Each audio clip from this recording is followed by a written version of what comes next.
luxury weddings, global travel, and a brand that feels as refined as the weddings he films. That's what Jake has built with Jake Burgess Films, and it hasn't happened by accident. In this conversation, we break down the power of curation and collaboration, how working with the right people can fast-track your brand into the luxury market. A seasoned destination shooter, Jake gives us his top tips for travelling and shooting abroad, and we also dive into the corporate videography side of his business, which allows him to avoid the seasonality of income, which is often associated with weddings. Good evening, Jake. Welcome to the Coda podcast. Hello, Roo. Thanks for having me, mate. I've been trying to get you on for a while, haven't I? I've been trying to track you down. Yes, yeah. But, it just hasn't quite aligned, but here we are. Here we are indeed. So I'm going to jump in straight into the kind of questions that the set of questions I ask everybody. And that is, how many weddings do you shoot each year on average? So at the moment, it's 20 to 25 weddings. 2024 was a similar number. And I'm coming down from kind of 21 to 2023. I was shooting around 45, 50. So it's come down intentionally.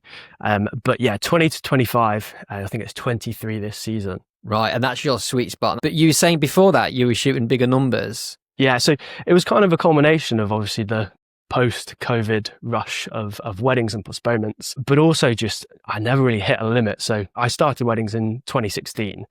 And so I just gradually increased and I never really knew what my limit might be. So yeah, it kind of just got to that and it was okay. But towards the end of 2023, I started doing a lot more sort of commercial video work and we were planning a family. We, have a little boy now, he's 2 years old. So I just wanted to find more of a balance from personal, everyone says this, but between personal work life and commercial video project work, and kind of found this sweet spot around the 20 to 25 weddings and very, very happy with that number. That's what I want to go into as well, is that kind of commercial work and how you balance that. But I guess we'll start off with the weddings and dive into that side of things and then look at your kind of commercial side of your business as well. Because I know people will definitely be interested in different elements of video work, because I keep banging on about this, that I can't see myself shooting weddings forever. I can't imagine people wanting me shooting their wedding at a certain age. And so it is interesting what I kind of almost say an exit strategy or kind of a balance, like you say, claim some weekends back. It's exactly that. It's exactly that. And I think for me, it just kind of organically happened. In fact, I was doing a bit of commercial work before weddings. It's kind of how I got into weddings in the first instance. But it's something I've always had on the back burner, but until the last sort of 3 years, that's actually it's almost sort of level with my wedding side of things in terms of business. And obviously you've got the kind of seasonality of weddings and commercial work's quite nice to keep you busy through the winter months. So yeah, it's kind of organically grown, and you're right. It's not actually an exit strategy per se for me, because I've just found this nice balance, at least for the time being. And I feel they both do the different things. So the commercial side of things is obviously you can have a bit more creative control. You can be a bit more experimental as well with new kit, new pieces of kit, new filmmaking techniques that I maybe wouldn't want to try for the first time on a wedding day. But then the wedding day has that sort of emotional storytelling side of things it's just really fulfilling as well. So yeah, there's a nice mix, and I think I wouldn't be able to choose one or the other. It's kind of just nice to keep them going how they're going, kind of thing. So they're both kind of like scratch different creative itches for you, and keep exactly you on your that, toes. exactly that. And I'm sure many people do this, and they will understand. Yeah, they're just wildly different, but it wouldn't really change the balance that I've got at the moment. It's quite nice. Yeah, and so on the wedding side of things, what are the packages that you're delivering, and what are the prices? Yes, so price wise, I'm between 5,000 and 7,000. So there's essentially 3 different packages for this. At the beginning end, there's a highlights film package, which is £5,000. It's a 5-minute film. You get your ceremony and your speeches as well, and it's just myself. I also do a mid package, which is a 10-minute film, so it's a longer wedding film, as well as ceremony speeches, but that comes with 2 shooters. And then the third package, which is the top package, is 7,000. That's the same sort of concept. It's a 10-minute film, ceremony speeches, 2 shooters, but I also offer my documentary edit within that top package. That's the kind of way that I've been doing it for the last few months and into next year. The only difference being I used to offer something quite similar, but I had more of an a la carte menu with the documentary film, with adding the 2 shooters. What I found, and just speaking to my past couples, is that they just want to eliminate kind of choice, especially as I've kind of navigated more towards a luxury market. It's whether it's planners booking or it's just couples that don't have too much time to look into all these different suppliers. and all the different packages, I've just found that they just want to eliminate and make the process that a little bit easier in terms of booking. Yeah. So that's kind of where I'm at the moment. So do you offer any additional things they can book now at all, or is it just the 3 packages pretty much? Yeah, so it's the 3 packages. Do have the option for multi-day coverage as well, which is obviously becoming more popular, especially with my destination weddings. So the multi-day coverage is one, and then we could have the option for a 3rd shooter. So if there's multi-location guest numbers over sort of 150 to 200 people, I might bring on a 3rd shooter there. But essentially, I've kind of tried to get it into those 3 packages, and then the multi-day coverage is the addition, depending on the scope of the event. Those multi-shooter weddings, they're a dream, aren't they? Having like extra. I know, because you've done a 3rd. You've done one with 3 recently, right?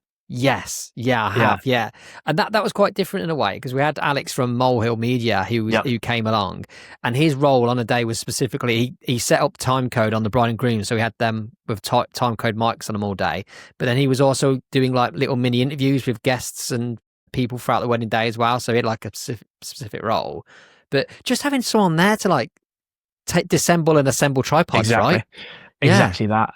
Yeah, I work, as we'll get into, but I work with Nick Ricks quite a lot. And we shot a wedding a couple of weeks ago, and it was just the 2 of us, but I almost had, even if it was just like an assistant to come along and help move tripods. I know it sounds quite lavish, but as you know, when you've got kind of 3-4 locations and there's a lot of moving parts, and there was a lot of moving parts at this wedding, it just takes the weight off your shoulders, quite literally. And it just means that you can then focus on your set roles and just maximize coverage.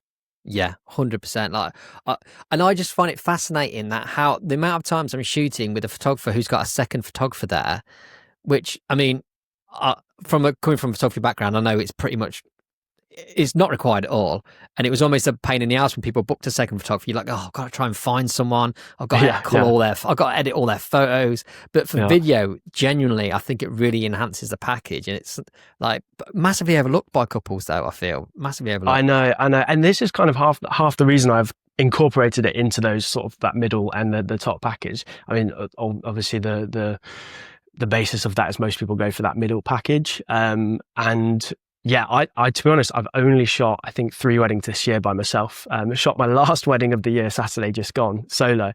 And it's a bit of a shock to the system when I go back to just myself. And I look over, I'm like, why is that angle not being covered? But yeah, it's I've taken it for granted a bit now. But obviously, I do love shooting solo still for smaller weddings, and it is still great fun just to buzz around like a bee and make sure you're capturing everything. It's also quite nice to know what you've definitely got for the film, which you don't always know if you got that 2nd. Yeah, I think that I always find like if I got a 2nd, I'd just end up shooting a day like I normally would anyway, just because you can guarantee if you assume someone's got a certain shot, they haven't.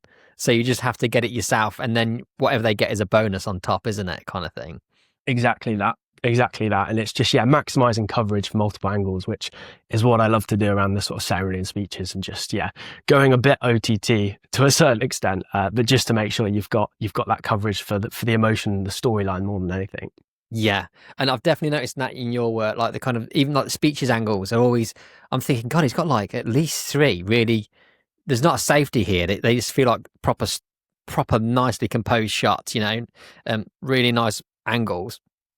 And I guess if you've got an additional shooter on you, they can monitor to make sure those angles are decent, right? Whereas when you're on your own, it's generally there's always a kind of it's a safety in there. You fall back to like a wide shot, perhaps, to kind of capture the whole room potentially. Yeah. But when you got an extra 2nd shooter, you don't need that really. Yeah, I mean, to be honest, with a 2nd, I kind of been off the safety to a certain extent, because we kind of, the way that I tend to do it, obviously it depends on the space and on what the space allows, but I definitely have two shots on the speaker, one usually like a 135 and the other might be an 85 or a 50, but both quite creative shots, shooting 3 people to get the depth, because I'm shooting A-roll, but I want it to look really lovely with the B-roll shots and the stuff that I compose for the rest of the day. So as long as there's communication between the 2nd, if you need to move and find a better angle, you've got your 2 on your speaker, you've got a couple reaction, and then there'll be a roaming camera, which you could grab, a 3-4 second wide of the room for the purpose of the actual wedding film itself. But in terms of for the multicam edits, you've already got your 2 or 3 important shots there that's being cut together. So I kind of would rather prioritize a camera on my hip that's a little bit mobile, that I can pick off VIPs. Maybe I can hold like a even tighter side reaction of the speaker if there's an emotional part, and I can kind of just be a bit more reactive to it. And I think that's kind of essentially what we need to do at a wedding is capture those moments. So I kind of prioritize those moments over like a safety wide, if you like, unless I'm shooting by myself and it gets me out of trouble, of course. Yeah, that's the thing, isn't it? So when you were saying about your kind of, I'm going all over the place here, mate, because there's just the little things you're saying that I'm like latching onto. But you've got like a roaming angle. So is that, I know you've mentioned before, you use the Sony, was it, I can never remember, is it the ZV E1? E1. Yeah, which there's a is few basically similar. Yeah, that's basically an A7S3 in like the kind of smaller body, isn't it? Exactly that. So yeah, it's amazing. It's an amazing little thing. And that usually, just sits on my hip in a sort of small spider holster on my belt for most of the day. But yes, exactly that. So full frame, it's what I'm recording this on now actually, but yeah, full frame, and it's got all the bells and whistles of an A7S3, obviously minus the EVF. Only has the one SD card slot and can be prone to overheat. I've only had that happen once in Tuscany, 30 minutes into a ceremony. It was a solo shooting ceremony. So it was my third wide angle, and I forgot to change it from 50 frames to 25 frames, which I would usually do. And so it did overheat then. But since then, to be honest, I've had no issues. And like I said, it's kind of just on my hip, and it's just picking off a few shots. It's never necessarily being left on a tripod. But yeah, I just think they're a fantastic camera. The dynamic active stabilization is also something that no one ever really talks about, but it is insane. I was showing Harrison Fletcher, we did a wedding together last year. And if you walk with it in dynamic active, which is that extra layer, it does crop in a bit, but it's like the hyperlapse function on a GoPro. I don't know if you've seen that, where it's kind of super stable. So if I sometimes use a gimbal, but if I've not got my gimbal on me for a confetti throw or a room entrance, it's insane. It's really, really great. How much does it crop in? And does the quality of the footage drop? I don't notice it. It does obviously crop in. I don't know the actual percent. I think it might be 7 or 8% from what I remember. But I don't notice it. And it's like I said, if you're shooting in active stabilization anyway, it's literally like a couple of percent more from there. Right. But the impact it has, obviously, it's a digital stabilization in camera. It's I'm so tempted by the idea of that. I'm like, because I use active all the time, but there's certain moments where, especially like confetti, when I'm thinking just a little bit more, a touch more, would exactly really, really help me out, 100%. So what kind of lens have you got on that camera when it's attached to your body for these extra moments? Yeah, so usually it's just a 50mm, and I find that bouncing between kind of standard and then through active to dynamic active stabilization, it kind of then doubles up as more of like an 80. It might be like a 75 to 80mm anyway. So I feel what I use that camera for, which is in the ceremony, for example, it will stay on my hip at the front, and it will be for VIPs on the first couple of rows. So just looking for emotion, it's really great at isolating subjects for that. And I feel like 50mm is great, and that pretty much stays on that camera all day, to be honest. Yeah. And when you're doing it for like a ceremony, for example, would you have it recording the entire time and you just pick it up and point it when you want it, or so you can sync it into your multicams, or are you literally just B-rolling it? I used to keep it as one clip recording, but to be honest, now I am just recording clips. I feel like I edit in Final Cut Pro, and I use the synchronized multicam feature, and it does a really great job of just even small snippets. And I'm not talking 3 or 4 seconds. It might be kind of between 15 and 30 seconds. So at least there's a little bit of an audio cue to sync them together. But yes, I kind of just use snippets. For the most part, those clips are just going in the wedding film anyway. That's the purpose of filming those clips. It's depending on the type of ceremony, and if there's personal vows and lots of the family members on the front row, there's a lot of reactions and a lot of content essentially, then yes, I'll put it in the multicam. But if it's only like a few clips, I might save those for the wedding film, because they are so special to kind of put that into that film for that kind of storyline and the emotion to run through. Yeah, because that's when I've tried to do this method, like get an additional angle, get in reactions, or even if I'm just doing reactions with my main camera, just swing it over for a minute, because it's in the multicam. like they almost get lost because when I have to swing over to get a reaction, I cut it out of the multicam. So I forget it's there. But if I did like B-roll clips, they'd end up in my B-roll folder as well, I guess. So then I'd know they're there to use them. So it's more obvious, isn't it? Otherwise, you've got to go filtering through a whole multicam edit to find these reactions. Exactly. Yeah. No, exactly. Hi, it's Roo here. Just interrupting the podcast to tell you about the Coda membership. The Coda membership is for filmmakers who want to level up their work and join a supportive community. You get access to an ever-growing library of online masterclasses from some of the UK's best filmmakers. We currently have Lawson Films showing us how to master capturing speeches, Philip White breaking down how he manages to film details in his incredible style, Christopher Janes talking you through how to build impactful film scores, and PS Visuals breaking down the Instagram ads technique that got him 1,000 inquiries and 120 bookings in a single year. On top of that, you'll also get free entry to our Coda workshops, which are taking place up and down the country. These are hands-on days where we share, critique, and improve our work together. You get online access to all future Coda conference talks. And if you've been unable to get tickets to our sellout conferences, with the membership you now get first dibs. So come and join us, so together we can learn, grow, and connect. Visit coda-conference.com to find out more. Going back then, so how did your journey into weddings start? How did you get to this point? Because the way I'd categorize your work, now tell me if I'm wrong, but I see you as kind of like towards in the high end kind of luxury market, and where the work that you put out there, the kind of couples you seem to attract, and basically just your whole presence kind of oozes that. Would you say that's a fair assumption? Yeah, I guess so. And yeah, my journey has kind of organically got me to that point. I guess we can touch on when I get to the end of this segment, the kind of the intention behind my marketing, if you like, which to be honest, there's not too much behind it, but it's kind of just a little bit of luck and a little bit of just selecting what I put out there. But yeah, so going back to how I started, 2016 was my first wedding.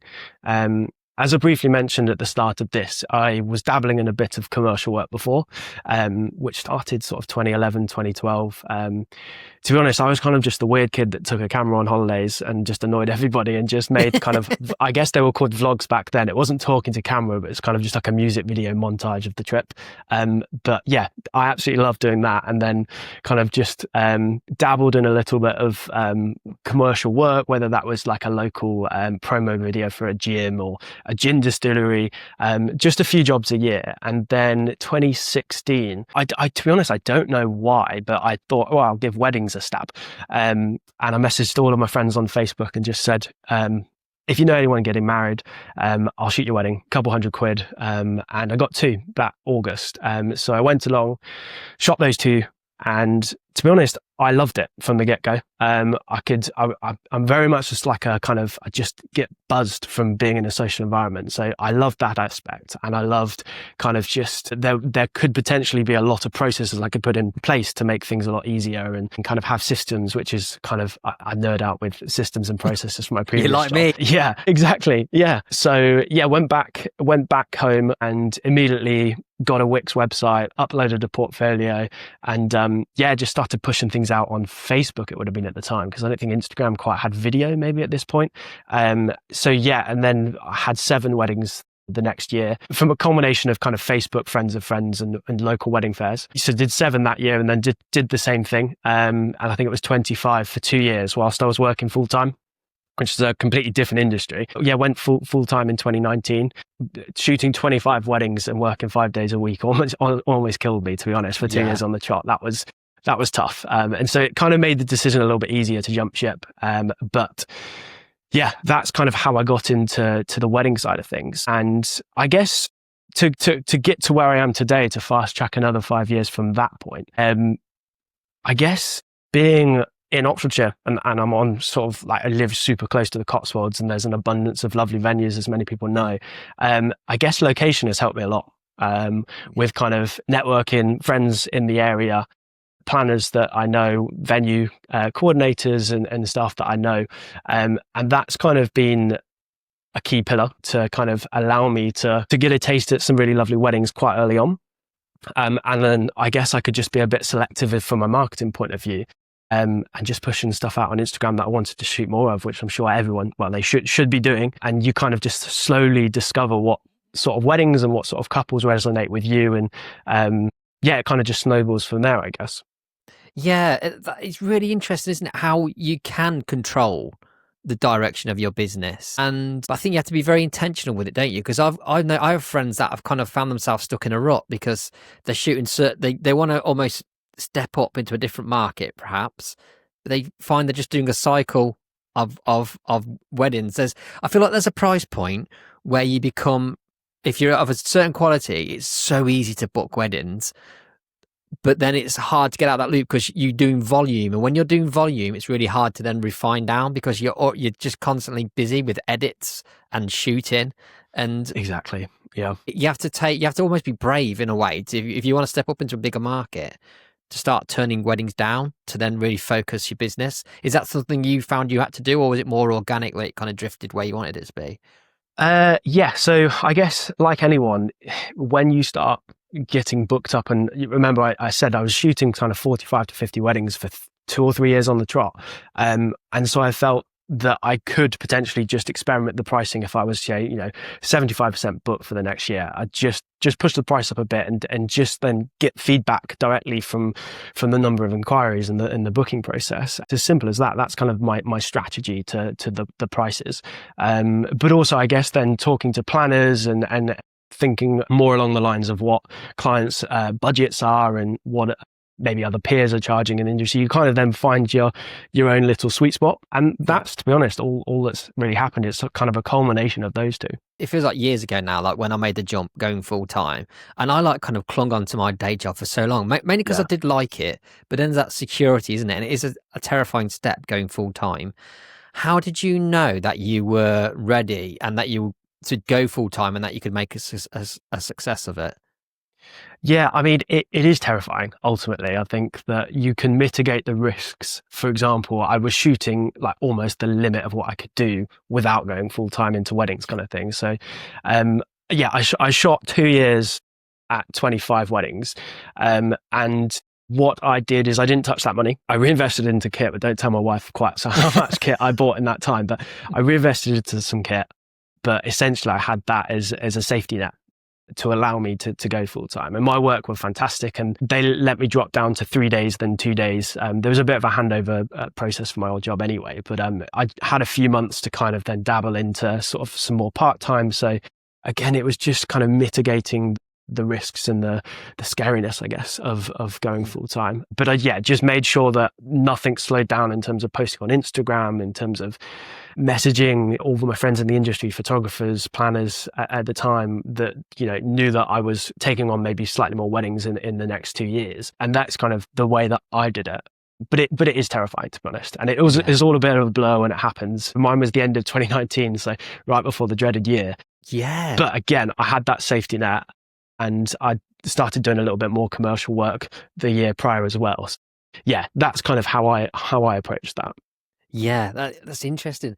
Did you find, was there, as soon as you did go full time, well, I guess it's an unusual one for you with it being 2019 because suddenly it gave a bit, was there a noticeable difference in your business as soon as you were able to give 100% attention to it? Or was it that you had your structures in place so securely beforehand that it was quite a simple transition? I guess so. I mean, I would say that the editing side of things I kind of had down at that point because I was limited to evenings and Sundays to edit because I was working in the week. So I feel like I naturally had to have a process in how I edit. But the client and customer experience and the sort of journey and CRM system didn't come in until later. So everything was completely manual at that point. So I just didn't have the time to implement and sort of learn and build out a CRM until I kind of went full time and had the time in the week. But yeah, I guess it's, you kind of just got to keep running, haven't you, at that point? And you kind of you can't really look back. But even now, there's so many things that I would need to improve on, or I would love to try out a little bit differently. But yeah, it's just, I guess, loving the process because you're never going to get to the end goal almost. And that's kind of the way that I always looked at things. There's a few things I want to talk about. You've mentioned there, like, okay, the first one, I guess, is you mentioned a few times about planners and kind of contacts. So in-person and networking and social networking, has that been a kind of big player for you? Yeah, huge. Yeah, really huge. So in 2020, as the restrictions lifted and sort of styled shoots became a thing, I kind of dived headfirst into those, and especially in the Cotswolds. I did a few, got friends with some planners that maybe then went on to do like a workshop and more styled shoots, and that's kind of how I started networking with planners. Yeah, I really enjoyed it as well, and I'm such a people person. I just love keeping busy, as we mentioned. And so yeah, I guess then being in this location and being able to just pop here and there, I would also go to a few local venues to shoot promo videos whilst it was locked down. Cornwall Manor being one of them, which obviously do some really lovely weddings in there. Yeah. So Cornwall Manor was a perfect example. 2020, I just said I'd come with my drone and gimbal and shoot a promo for their website. And off the back of that, I've shot at Cornwall Manor 2 or 3 times a year. And it's been a really great relationship there. And obviously that is quite a well-known venue for planners and lovely weddings. So that's just one example. And it's no one thing, to be honest with you. It's kind of just, it's always simple things, but just many of them. And that's what I kind of like to do, is just be myself, have fun, try and be a good person, and just the good things then will come back, and that's how I've kind of built my business, to be honest. Because I've found from being a photographer first, I feel like most photographers are kind of a little bit more extroverted, but then whereas on a contrast to that, a lot of the videographers I meet are perhaps the opposite, like a bit more introverted. But it feels like are you more of an extrovert, or is it just that you're just a social person? Yeah, I don't know. I wouldn't actually describe myself as an extrovert. I very much love being at home and just being locked away with my wife and just having the fire on. But in weddings, I do thrive. But I feel like I know this is a cop-out answer, but I'm somewhere in the middle. So I know when I need to shut up on the day. Yes. In bridal prep, I'll walk in, I'll say hello, I'll make everyone feel comfortable, won't have my camera in my hand, for example, first thing. There's all these little things that I would do, and then I started to kind of like blend into the background, and then just let the camera do the talking in the edit. And yet, it really depends on which photographer I'm working with. So I don't tend to direct too much on couple shoots, but I more so give prompts for movement shots. But yeah, it really does depend. It kind of comes and goes in the day, depending on how vocal I need to be. But I also won't be afraid to kind of speak up if there's something that needs changing, if there's a nice piece of light or something like that. So I think that's kind of like a key ingredient, right? 'Cause do you get a lot of work from photographers that you've worked with? Yeah, I'd say that is quite huge as well. So like photographer referrals, planners, and then Instagram, they're probably the big 3 players for me. Because I think that being the kind of person that knows that kind of dial on the day, where to position yourself, like you said, depending on, because there's certain photographers that want to have a bit more control of the day and would rather that we fade away a little bit, or other ones that want to bounce off you, or others that would rather just you take control so they can pick things off. But I think if you know you can move that dial and you can adjust what you do and still capture the films like you normally would, but adjusting yourself socially leads to work, because then every photographer you work with is going to have a great experience, because you blend yourself to how they need you to be almost. Absolutely. Yeah, you're absolutely right. And I guess unintentionally, that's kind of what I've been doing. And I think as well, the feedback I've had from photographers that have become good friends of mine now that I keep on working with is that they quite like the kind of back and forth to a certain extent during a couple shoot, for example, because it gives them a bit of breathing time. And like creatively, that is so, so important. And they can kind of think, okay, this is not working here. Let's pivot and come over here and do something different. Or, oh wow, I wouldn't have thought of doing that. That's great. And so I think from a collaboration point of view, it's amazing as well. What is your approach to the portrait session then? Do you wait to see what the photographer's doing initially, or are you looking at, there certain things that have you got a list you're trying to tick off? How do you approach it? I never really have a list, to be honest with you, mate. It changes. It does change from wedding to wedding, depending on the style of the photographer. Also, as I mentioned, I work with Nick a lot. And so if we always gauge, if the photographer's going to bring a second along on the couple shoot, I will probably get sort of like knocked about a little bit if it's just myself and might miss certain angles. So sometimes I'll get Nick to come and he'll go on like an 85 and he'll just focus on details. Or he might be on the gimbal and I'll go handheld. So that's one thing that we do, depending on how the photographers work. But generally it's, I use a zoom lens. So that gets you out of trouble. I feel like you could kind of work with any photographer style, whether they're super close or want to shoot on an 85 from the distance. So that's helped enormously. And that's allowed me to kind of then take a step back. And usually the way that I play it is the first few minutes, 5 minutes, kind of let the photographer do their thing. Because the couple need to get warmed up before they're kind of doing stuff for video, I find. But yeah, just a lot of movement. I love like movement. I don't tend to ask for kissing almost ever, to be honest. Like they can kiss if they want, but for me, I just feel a bit awkward asking them to kiss on camera. Yeah. Obviously, if they want to do it, that's great. But I always sort of prep my couples that anything I ask them to do will always kind of be a prompt rather than like full on directions, because I know this sounds a bit cheesy, but I want every shot in their film to kind of have a real memory attached to it. I don't just want it to be, that was when we were really awkwardly asked to stand in this position. And I know that's not always possible on a wedding day, especially if we want to shoot over by a window light and do cufflinks for the groom by the window. But for the most part, that's my ethos. This is playing into some of my insecurities here, because like so often when there's certain things I'll get people to do and I'm thinking, like that one, like the main one is like getting the groom to do his tie by the window. Like you wouldn't do it by a window, you'd do it by a mirror. Yeah, but I think it's a good shot. Yeah. One thing I've started doing for those instances, it's the same with bride prep or groom prep, is when I feel like, okay, we're going to get these hero shots, I'll ask the best man, or if there's any bridesmaids in the room, to stay by, and then to kind of be off in the corner and just to have a chat and make them laugh throughout the whole thing. Because I feel like those shots have memories attached to them. And you'll probably see in some of my trailers the last season, I'd actually select the shots of them laughing back over their shoulder in lovely light, way more than kind of just like an intense shot looking down at their cufflinks or something. So yeah, I've started doing that quite a lot, and I do enjoy it. So it's almost kind of like manufacturing an emotion, without them realizing, but a good emotion for them, a moment that they're enjoying, but it's kind of structured by you, like. Yeah, exactly that. Yeah, because unless it's a soft smile, it can be quite serious, can't it? Kind of just gazing out into the window, like, which is fine. And I think it has a time and a place. But again, it's just being a people person and sort of gauging the couple and the vibe on the day. But yeah, I love just having a mix that I can go into the edit. So I've got some with soft smiles, some with full on belly laughs to their bridesmaids in the corner, and then you can really select, because you don't know what the day will pan out to be like. I always like to have two different types of shots for most scenario if I can.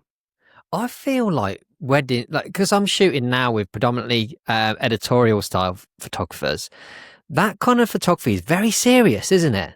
Like it's very posed, and it's all kind of like soft smiles and kind of, I don't know, there's not a lot of laughter and fun and humour. And are you shooting with a similar kind of? I imagine from the weddings that I've seen of yours, I imagine you've got those kind of photographers that you're working with as well. Yeah, for sure. Definitely some. It's an interesting one, isn't it? At first, I didn't really know how to shoot it for video. But I feel like even something I've been doing recently is getting the couple to look at my camera, breaking the fourth wall, if you like. And I feel like I'd never, if you asked me that 2-3 years ago, I'd say, it'd be a hard no. I'd never try that. But I feel like it works and it's not too jarring in the film. And it has to be a certain type of wedding, that editorial flair to it. Yeah. But it can be really lovely in the right scenarios. Yeah, definitely. And I've been getting things like getting brides to run. Do you know what I mean? I thought I would have never dreamed of doing that, maybe even a year ago. But God, it looks cool. Like when you chase them down the hallway with a nice wide lens and stuff, and they spin around, they look straight at the camera. You're thinking, if someone had described that to me a year ago, I'd have been like, ugh.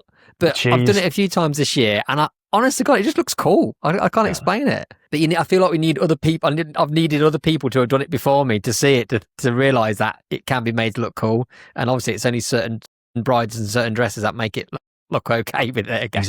Exactly. Yeah, like a nice flowy dress or something would be cool. Yeah. So let's do the gear chat, mate, because you've kind of hinted at some little elements. So yes, yeah.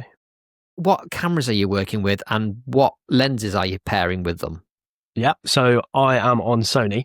So I've got an FX3, A7S3, Sony ZV-E1, which I mentioned, and then I do have a fourth, which is an A7 III, which, to be honest, rarely comes out the bag nowadays. It's more so for sort of photos and my commercial side of things. But yeah, it's those three cameras. And then lens-wise, I am a Sigma fanboy. So I love Sigma lenses. Have got the zoom. We don't have a 28-70 f2 zoom yet. I'm holding out. I'm hoping it might be in the next year or two. To be honest, I have considered jumping ship back to Sony lenses just for that lens. Surely. I know. But I just have faith that in the next 18 months, maybe that it will come through for Sigma. But we do have, it's a 28-45 Sigma. It's an f1.8 internal zoom. It's similar. I think it's slightly smaller glass. Is it a 1.8, did you say? 1.8. So I think, wow. Correct me if I'm wrong, but that might be one of the only 1.8 zoom lenses. So it is very, very, very nice. And obviously it can be so universally used throughout the day, including the dance floor. But yes, that's one lens I have. And the rest are kind of primes. I do have a 135 and an 85 as well. And it kind of they all have their place on a wedding day. So what are the places? How does it pan out for you? So let's start in bridal prep. What are you rocking with on bridal prep? So I rig up an FX3 with that 28-45 to start with. And I would probably shoot 90% of prep on that lens, but I'd also have an 85 on the hip. So that would usually be on my ZV as the sort of backup camera, or in a little sling. Because I do love 85 for some shots in bridal prep. It depends on the space, and groom prep as well. It's just a lovely lens to get you out of trouble if it's a bit messy or you just want that little bit of depth. So that's kind of my go-to setup for bridal prep, and groom prep. For the ceremony, I would probably stay on that 28-45 at the front for tracking the bride towards me down the aisle. I'd usually have 2 cameras on a groom reaction. So usually one from the back, one from the side, and that might be a 135 or 85, maybe a 50 from the side. It really depends on the layout of the ceremony. And then we may as well go into the ceremony setup. You've asked what lenses throughout the day, but I feel like you need to go through the ceremony. But typically, obviously, this is predominantly a 2-shooter setup, because this is mostly what I do. But yeah, we'd have 2 85s, sometimes 50, but usually 85s shooting across at the front, so on 2 45-degree angles towards the couple. So kind of with the guests in the background of that shot. Yeah, either or, to be honest. It really depends on the setup. So I found that if they've got lovely florals at the front, usually they're going to look great from guests' point of view. So I almost don't shoot back towards the guests, because they've paid a lot of money on florals. So you want to get those. And as long as guests are seated, you can kind of shoot over the top of their heads, make it a little bit more interesting with the depth. So yeah, it really depends with you, mate. If it is quite tight, then we might swap to 135s and then shoot back towards guests. And then the hero shot would be kind of from the back of the aisle. Did you see Russell Nichols' recent post about the aisle Tripod shot? in the back of the aisle. Yeah, guilty. Sorry, Russell. Same. Yeah, so for people that haven't seen that, he was mentioning he doesn't know why anyone would ever put a camera down the aisle, because it's in the back of the shot as you come down the aisle and stuff. But I generally think that's the best. That's the best shot. Because I think there was a bit of confusion, because at first, so is it just for the entrance we're talking? I don't know, because I assumed. Yeah, I mean, I kind of get it if you're saying the entrance, because he puts his height at the back, 45 degrees from the back, doesn't he? Which I kind of get, because it does make me cringe a little bit when I see my camera in the back of that shot. But... yeah, I don't love it, but I mean, if I can, it will be a 135 tucked in. Yes. To the, really hard to the side. Or actually, the wedding at the weekend just gone, it was I actually just favoured the side angle for that reaction shot. So side from the front, which I think, most of the time, as long as it doesn't get blocked or you've got a second to kind of man that, it can be a really lovely shot. And if I do that, I'd usually have my second on a tracking gimbal shot. So as they walk down the aisle for the processional, they can kind of track that shot, and then there's no tripod at the back of the aisle anyway for those shots. So what they'll be on the gimbal, what they'll be tracking the bride, or they'll be tracking the groom reaction? Tracking bride, so there'll be like a nice like a 24 or 35 on a gimbal, so just tracking bride as she walks past and kind of into the back of that aisle. Obviously for things like church ceremony, if there's kind of a dog leg aisle, that can work quite well, or an outdoor ceremony, it's a dream. And then, you have kind of 2 groom reactions if possible, and then one at the front as well. Sometimes a safety wide, but I feel like you don't really need it for that. unless you can get a drone up in the sky. That's always a nice safety wide. Oh man, yeah, yeah, 100%. I've noticed that's a key feature of your work though, is that groom reaction is a nice groom reaction, and the ones that always stick out to me are the ones where you've clearly got close to the groom, so at the front at that 45 to him. So is that usually more often than not you've got another person manning that camera, or you've literally took the gamble on it? Because it feels to me it's I'd say at least a 50. Usually a 50 or an 85. And combination, to be honest, it really depends on whether we've gone for the drone or the gimbal at the back. If we have, then it will usually be locked and gambled. I usually always have a chat with the bridesmaids that are walking down and just sort of mention there's a tripod here, so they're fully prepped. And obviously sometimes they'd still stand in front, but then it's that it's nothing that I haven't tried to do to mitigate that. But yeah, I just stick it in sort of f3.5 as well, and 3.5. That's such a random. Yeah. Well, I feel like, I don't know, I could go F4 if I wanted to, couldn't I suppose? But I just find that then it just gets me out of trouble if he just takes one step forward or back. We've still got sharp focus on that. And that's kind of my approach for that side of things. When you send the drone up, like when you do, because I have seen that in some of your work as well, the whole like drone entrance for the ceremony. What is your strategy for that? And I guess you'd only do it if you got a second with you, right? Yeah, I mean, I have done it by myself before. Right, how's that play out then? Because that's the most interesting. Yeah, I know. If I do it by myself, it will literally just be a hover job. So it will just be hovering there. Yeah, I mean, I had the Mini 3 Pro up until the Mavic 4 Pro came out. And so the battery life on that wasn't great. And I genuinely would just leave it for the entirety of the ceremony as well. Or I'd just kind of get to the front, get locked off, land it somewhere out of sight, and then just leave it and sort of come back to it later. But the battery life on the new big one is insane. So I can just leave it up for the entirety of the ceremony, which has been great. Especially on a few destination ones I've done this year, kind of just leave it hovering. And I might get a few, once the dust is settled and we've got sort of tripods into place and we're set, then I might just get a few more creative shots for the purpose of the actual wedding film. So it might be like a venue establisher, and it sort of reveals the ceremony shot, especially for a destination wedding. That can be really, really lovely. Bloody hell, yeah. But can you hear it like during the ceremony? I mean, generally. So with the Mavic 4 Pro, so I did exactly this, a wedding in Verona, which I'm currently editing, and I had it on the 70mm lens. So you're far enough away that you can't hear it, even when the music stops. It's got different lenses on it. It's got different. Yeah.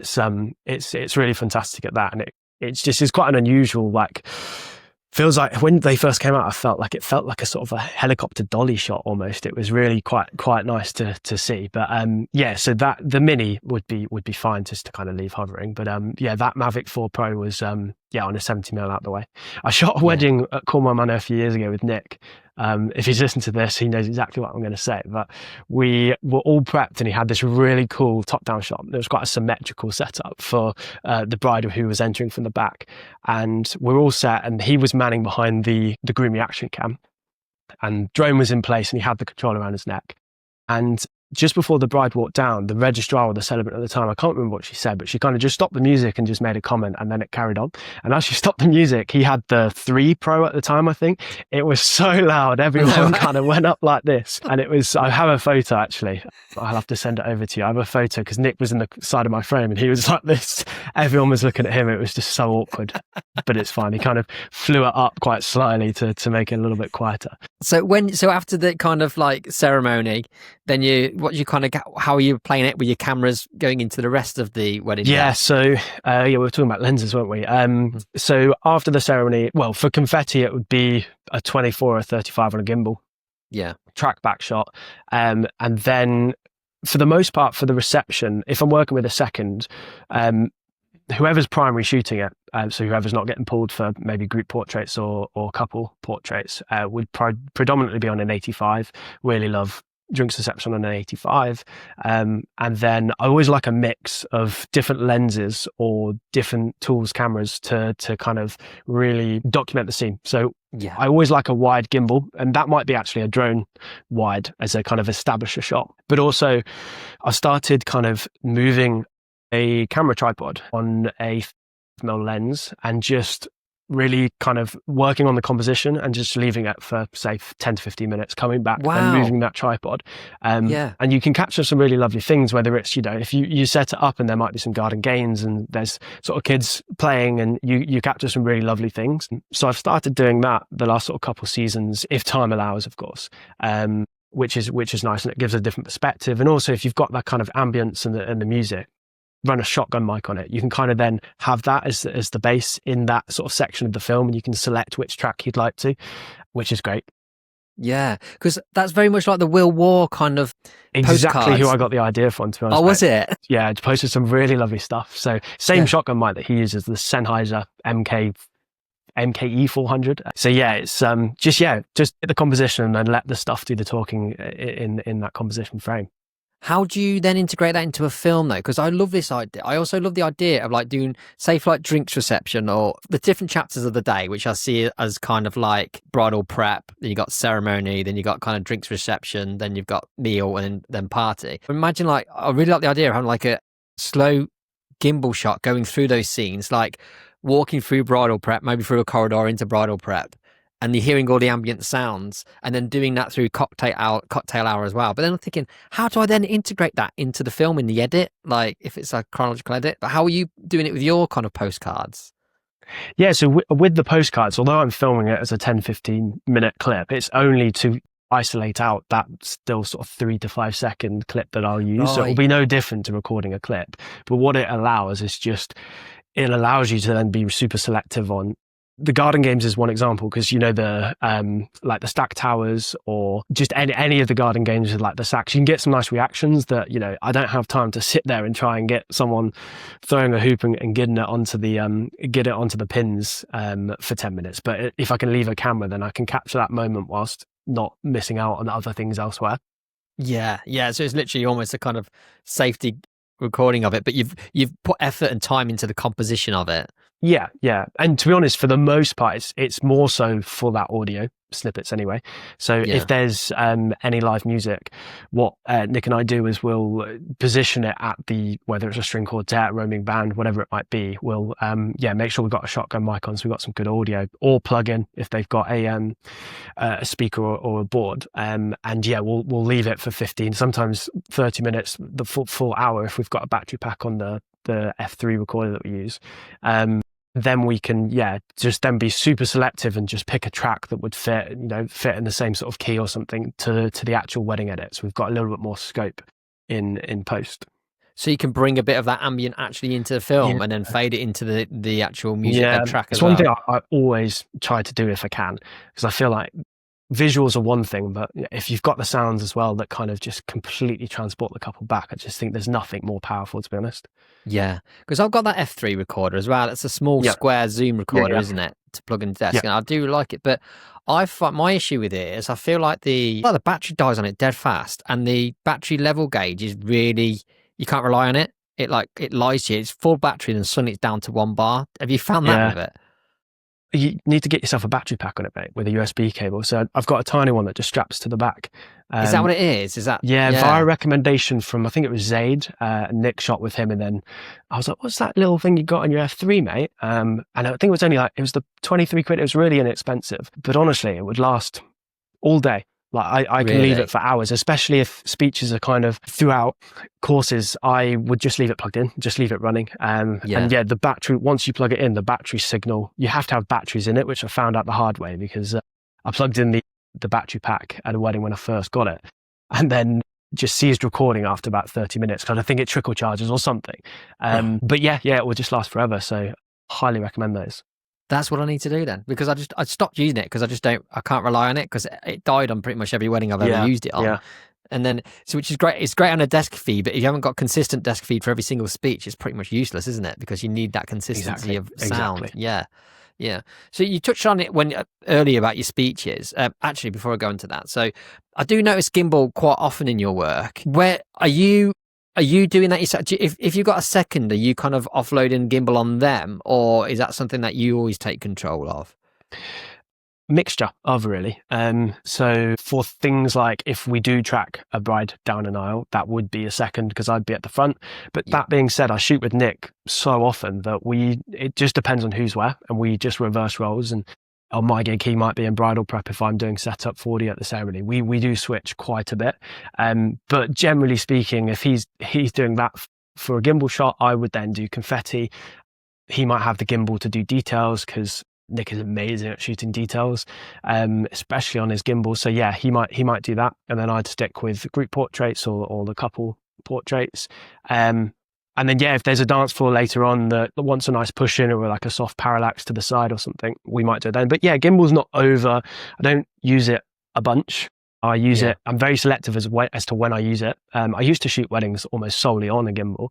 Then I went handheld and then kind of slowly started introducing it over the last couple of years. Thanks to Nick, to be honest, he's kind of pushed me to get creative again, which is why I love kind of working with him and other people in the industry. Because you just pick up and learn things, don't you? That's it. Yeah. And it doesn't matter what the experience is of the person that you're working with. There's always something to learn from someone because you can get stuck in your ways, can't you? So someone with a fresh perspective can give you new ideas and kind of like, exactly. Yeah. So with your gimbal then, do you have a dedicated camera on that gimbal, or are you literally just using whoever's camera and rebalancing every time? So my A7S III would be, so Nick and I would have two gimbals anyway. He'd have a gimbal and I'd have my gimbal. Right. So my one is sort of balanced for my camera, my A7S III, and it would have a monitor on there ready to go. Generally, I would just use either my 35mm prime or my 24mm prime, and they're relatively similar size. So it's basically just ready to plug on, quickly lock on, and away you go. And then for Nick, he's obviously got his rigged up with his lens. I think he at the moment uses his 28-45 Sigma as well. So we both use that same lens. So yeah, that's the kind of the way that we do it. And yeah, we've got it quite slick now that we kind of just would be able to almost not communicate, and we just know who would do what role. Yeah, that's the beauty, isn't it? I've been able to have someone consistently that does that. But exactly. Nick's got his own business as well, though, right? Correct. Yeah. So as he gets more and more, you're going to lose him. Busier. Yeah, well, yeah, I know. Yeah, I mean, we swap for each other all the time. So I'll shoot for him, he'll shoot for me, and that's the kind of way that we approach it. We just, to be honest, just love shooting with each other because, again, we're kind of like carbon copies to a certain extent in terms of kit and the way that we film, the way that we shoot. So it's like having a clone of yourself, basically. Yeah, I know. It really is. It really is. He's creatively pushed me, and then I do the same for him, and I feel like our trajectory has kind of been pretty insane the last sort of 3 years that we've been working together. Yeah. So yeah, it's been amazing. It's a great example of how, like, in this industry, because we're kind of solopreneurs, or however we pronounce it, and like, you know, as we work on our own generally, getting out there and kind of collaborating is the way to thrive as an artist. Because if you look at all the most successful artists, I mean, like especially like bands and things like that, partnerships are the ones that always seem to have the most success. Like kind of like the Lennon and McCartney, for example, bouncing off each other, just having a like-minded person to bounce ideas off and not competing, just trying to strive to get better together is definitely like super valuable, isn't it? Oh mate, well yeah, without a doubt, to be honest. Yeah, collaboration over competition any day. There's enough weddings to go around anyway, and even just being in, a WhatsApp referral group or something is just so invaluable. And just as like a soundboard sometimes, just if you need to word an email and you're not using ChatGPT, but you need to just get a second opinion. It's invaluable, really. Hi guys, it's Roo here, and just a quick break to tell you about brideandgroom.video. Brideandgroom.video are a team of incredible wedding editors who are here to help support you and get your editing queue under control. I recently received my first edit back from them, and I've been blown away by the results. I could have delivered that film straight away with no alterations whatsoever. I was really amazed with how they created the story by matching the B-roll to the narrative audio and keeping that flow throughout the whole film. That is a key feature of my own films, so it was great to have a film done by somebody else that still feels like a Roo Films film. So if you are struggling to get wedding films out the door and you're drowning under a pile of editing, I highly recommend brideandgroom.video to help you get back on track. They will help you make films that still feel like you've made them yourself. And if you use the code CODA75, you get £75 off your first order. Now let's get back to the episode. Your work, because obviously we were saying like you've been quite intentional with the kind of market that you've kind of moved into and the direction you've taken. So what is your kind of strategy for getting work in? I mean, to be honest, mate, I wish I fully knew. So it's not that, you know, there's a one thing that I have done. I guess I'm quite intentional with what I share, like films that I share. I don't share enough. I think that's one improvement. I think it was Paul Van. We had a catch up the other day and he just said, yeah, you need to post more. And I do. I don't post enough. It's more so a time thing than anything. Yeah, I guess quite intentional with what I share. And yeah, for me, the networking and working with sort of same photographers, planner networks, and just keeping those relationships alive has been so important to me. And when I say keeping them alive as well, it's not that I'm messaging them and being like, oh, let's go for a social or anything like that. I wouldn't ever do that. It's more just organic networking. So it's just whenever we bump in, it's just having a catch up and just staying fresh in their memory, because it's so easy 2 seasons down the line, if you haven't worked with someone, they'll kind of just forget you and they'll have a few other people that they might recommend. So I think it's just staying fresh with people. And that's kind of my approach and the way that I've done things. From an actual work standpoint, I know we touched on the kind of editorial trend, but generally I just tried to keep things quite natural looking, timeless, the buzzword there that everyone hates using. But I mean, that's what it comes down to. I don't tend to hop on too many trends, not because I don't like them. It's just, you know, in the market that I'm in, I feel like I just need to stick to the basics and do it well. And that's kind of what I've been trying to do. People want consistency, don't they? And especially when you're in the higher end market, if there's planners involved as well, the last thing they want is someone experimenting on a day. They want basically people they can trust to knock out decent standard of work and be good to work with. That's the kind of vibe, isn't it? Absolutely. Is Instagram a good source for you in terms of getting work? Does that kind of work quite well, or is it more the in-person stuff? Yeah, I think Instagram's still a big thing. On my contact form, it does have "How did you find me" as a drop down option, and Instagram does rank quite high on there. So I think the collaboration post thing is huge, and I think if any suppliers are not doing that, they should. I feel like that is like the best, most organic piece of marketing that you could ever do, and it's free. So that I always try and push, and whenever I send over my trailer to my couples, I kind of, if I feel like it's one that I can share and they've ticked that I'm allowed to share it, I'll of course ask them if they want to collaborate, or at the very least with the planner or venue as well. That's been great, and I feel like, I feel like you know this as well, Roo. Like when you do that, there is like a flurry of inquiries through. So it's like so obvious that that's the right thing to do. Yeah, it's literally pushing you out in front of your target market, because when someone's getting married, that usually the way people work, friendship groups all seem to get married at similar times, don't they? Because I think, well, it's a certain age dynamic, isn't it? And friends are usually within a certain age bracket. So by being collab with a couple, they're pushing you out in front of your target audience effectively. And if you're quite intentional like you are with the kind of couples you're attracting, their friends are going to be the same kind of people, aren't they, effectively? So it's just very, very effective marketing. Absolutely, mate. Yeah. So that's been a game changer, I think. But yeah, apart from those things, I think it's just as simple as that. There's no kind of magic recipe to it. I've kind of just plodded along and done those things quite consistently over the last few years. We're quite lucky as videographers as well. I think our content is what most people are looking for now, video. So all suppliers are going to jump on board with those collabs as well, because they want the video content. Photo doesn't bring it as much for socials anymore, does it?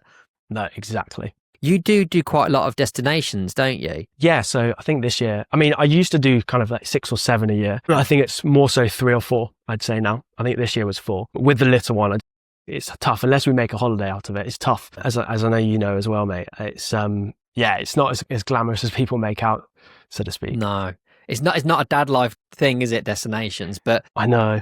Before that, did the destinations just come organically, or was it something that you targeted? Was it a market you wanted to move into? I never really pushed it. It was kind of, I got 1 or 2 quite early on. Friends of friends. Yeah, I guess it's then just pushing it out. YouTube is quite big for the destination side of things, to be honest. So every time I'd put up a wedding film on YouTube, I'd usually have 1 or 2 inquiries off the back of that. Don't really know why. I don't know whether it's, I don't know, couples looking for their wedding venue and they just, I don't know. I honestly don't know, mate. I don't know how that would be any different to a UK venue. But yeah, that was quite a big player in the early days for me, booking more destination weddings. And most of my destination weddings are US clients. Wouldn't be able to tell you why, but it's one of those things that now I've done quite a few of them. I feel like more clients that are based in the US coming over to Europe to get married and see that maybe it resonates with them more so because they're also from the States.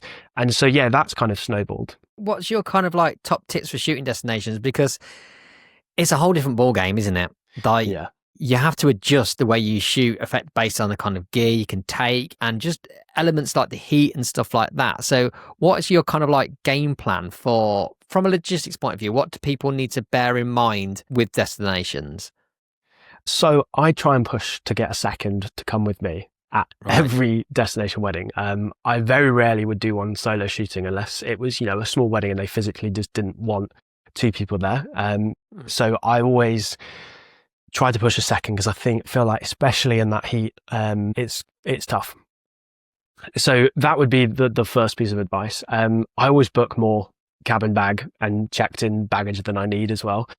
Hate traveling with camera gear. It's stressful enough as it is. So yeah, I usually fly BA. I actually find that it's mostly cheaper than EasyJet or Ryanair, to be perfectly honest with you. And especially if you keep doing destination weddings and accruing Avios points, it will work out cheaper if you book your flights in advance or reward flights, which have been an absolute game changer. So if I'm getting booked for a wedding next year, I'll book it as a reward flight a year out. And the cost. So if you accrue your Avios, you can offset them. And so for a flight to Tuscany next year, if you've got 20,000 Avios points that you can put towards that flight, for me, it cost me £3. So, and then you'd gain Avios points from general business spending. So yeah, that's been fantastic. And it means what Avios points? Sorry, I need to I feel like this is going into a business financial podcast now, really. Yeah, but get yourself an Amex, business Amex. And then just everything you spend, put on there. And essentially, if you've got a business Amex, usually, depending on the card that you have, each pound that you spend through your business will translate to 1 Amex point or converted over to your BA, which will be an Avios point. Right. And those points can accrue, and then you can offset when you book flights, your Avios points. And so BA release reward flights usually a year in advance, and there's a certain amount of seats that they provide that you can spend your Avios points towards. And it's an incentive, essentially. It's like a membership thing. And it works out so much cheaper than anything else. And that's been a game changer for me the last 2 or 3 years. I think when even 3 or 4 destination weddings a year, it's quite a lot of flights.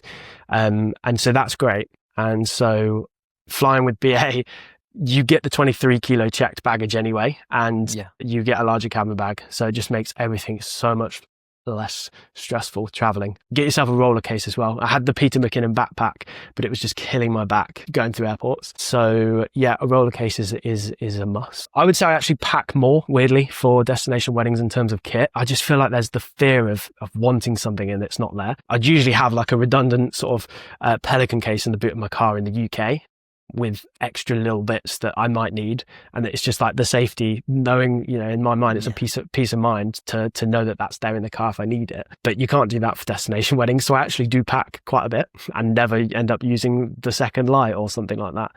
But yeah, I guess in terms of other tips for the day, I mean, as much as they are hard work, I absolutely love shooting them. I think I love traveling. It's kind of, as going back to how I first got into videography, I would just film when we went away because I love traveling. I love cameras. So to create films in beautiful destinations is a dream. So yeah, I never really take that for granted, and I do love shooting them. And so I definitely overshoot, which is how I first started shooting weddings. Then I kind of scaled back with a more minimalist approach, and now I just would rather have the footage that I could to go into to pack out and edit if I need to, in terms of coverage and angles. But yeah, I don't know in terms of, I wouldn't say I shoot them in any differently to UK weddings. Yeah, I think just having a second though, it does make a big difference in that heat. I feel like you maybe get a little bit lethargic in places, especially around the ceremony if you're flapping, and sweat's pouring off your forehead. Yeah, it's I do love shooting them, but yeah, 3 or 4 is a good number for me, I find. Because that's with destinations as well. It's like a normal wedding day, but condensed, because they start later, but kind of almost finish at similar times. So it's all crammed in, isn't it? You have like prep starts later, and then the whole day is like bang, bang, bang, bang, bang. So how would you work it in terms of when you have a second for a destination? Are you flying a UK filmmaker over, or are you trying to source someone in the country? Usually I'll fly them over, so they'll be with me. With destination weddings, 9 times out of 10, there's multi-day coverage as well. So it's nice to kind of get warmed up and shoot the night before. And if there's a pool party the day after. But yeah, we usually turn up to the wedding a little bit earlier because of the light. So if there's a 5-6 p.m. ceremony, we'll usually turn up about 12. So 4 or 5 hours before the ceremony start time. Just to get a bank of establishing shots, drone shots, familiarize ourselves with the grounds. The bridesmaids or the groomsmen might be around swimming or doing something, which is always quite nice to capture a little bit more sort of organic B-roll, candid stuff. But yeah, that's kind of our approach to that. This is a really boring question, right? But I really want to ask, because my biggest anxiety when it comes to destinations is the rental car, because you're going to need a rental car, aren't you? When you're doing destinations, you need to be in full control over how you're getting around. But God, the disasters I've had. Like, it's just chaos, like picking them up sometimes, dropping them off. Do you have any tips on that, or do you just find it just as manic as I do? Honestly, mate, I feel like I've been lucky. I've been away with Nick on 2 of his destination weddings recently, and he's had an absolute nightmare with rental cars as well. So maybe I've just been really lucky. We went to, last month we went to Como, and we arrived super late at night. It was like 10 p.m. And Nick, I think maybe he was too tight to book us a taxi over the road to the rental car, and he didn't book like one of the rental cars in the airport. He booked the cheaper one that was that's what I've done before. That's do not do that, people. Maybe that's a tip. Like if you're traveling, especially by yourself, just make it as easy as possible, because you'll only kick yourself if you don't.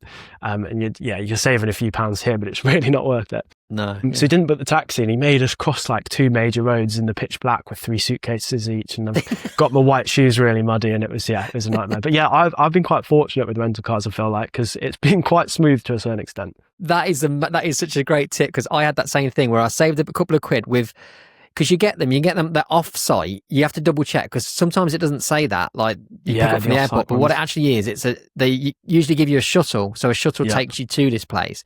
But I was coming back on a Sunday, and it turns out that they're closed on a Sunday. So when I came to drop the car off, you put the keys through a letterbox, but then there's no shuttle to take you anywhere. They had a number for a taxi on the door, so I rang that, but they didn't speak English, as they bloody wouldn't. They're in a different country. Why should I expect them to? But I couldn't communicate with them any single way. Like, and I was like, how on earth am I going to get? It was like an hour-long walk, even though I was really close to it, because it was like a motorway thing. Like there was no way of me getting to the airport on time. It was just pure disaster. So always make sure you have a rental car on the airport site. Yes, maybe that is the tip then that I should have said. Just make things as easy as you can. Don't book the off-site ones. But yeah, it was fun. Yeah, we laugh about it now, Nick. It's all good. I feel like everyone's got like a destination horror story that's to tell. Yeah. Oh, actually, I did do a destination wedding actually in I think it was 22 or 23. In Marbella, and it was a very last minute booking, and I flew out with the photographer. We both had separate weddings the day before on the Saturday, and we had a Sunday morning flight, and the wedding was on the Sunday. I would never do this again, but again, it was a last minute booking. The couple were very aware that we'd have to fly out on the morning of, but just everything was delayed, and it was a case of kind of I think we were an hour late to bridal prep straight from the airport, and it was chaotic. So yeah, I won't be doing that again. I tried to arrive a day before I even start shooting. So if I'm shooting the rehearsal dinner on the Friday, I will still arrive on the Thursday morning if I can, just so I've got enough time to find my feet, and any delayed flights, then I can always catch a later one and have ample time. But then that's why you need to charge properly for these days, because it's so much time out of your calendar, isn't it? Yeah, like exactly, probably possibly 3 days of shooting with a rehearsal, wedding day, pool party or whatever, and then you got your buffer day and then you got to leave the day after. So you could easily squeeze in 3 weddings back home, couldn't you, in a destination? And coverage that is the thing, and it should be considered when you're booking one. Like you said, especially if 4 days, that's more than just a weekend, isn't it? Yeah. 100%, man. Yeah. And that's an editing time you're missing out on, all that kind of stuff. Yeah. Like, it has to be taken in consideration. So let's move on from weddings, mate, because as you said, you're looking now, you're kind of dialing back the amount of weddings you're shooting, although you do want to keep a balance, and you're kind of upping the kind of commercial work, which is an area that you say you started out in. So what has been that process? What has been the journey from, you start deciding that you're going to dial the weddings down? I imagine it started with the kind of birth of your little one, right? Yeah, to a certain extent. And we got married in 2021. And since then, we knew we wanted to start a family and just wanted weekends back anyway. But now that he's on the scene, like even more so, just wanted weekends back. And I feel like the dialing back of weddings was largely because of that, but also because I'm shooting 2, sometimes 3 days in the week for commercial work. And so, again, it's finding the editing time to smash out 40 weddings. I just wouldn't be able to do it. And it's just something I had to give. And the commercial work simultaneously organically grew. So it's kind of meant to be, if you like. Yeah. And so what kind of work is it that you're doing? What are the kind of companies that you're working for? Is it a variety of companies, or is it just a few that you're doing certain projects for?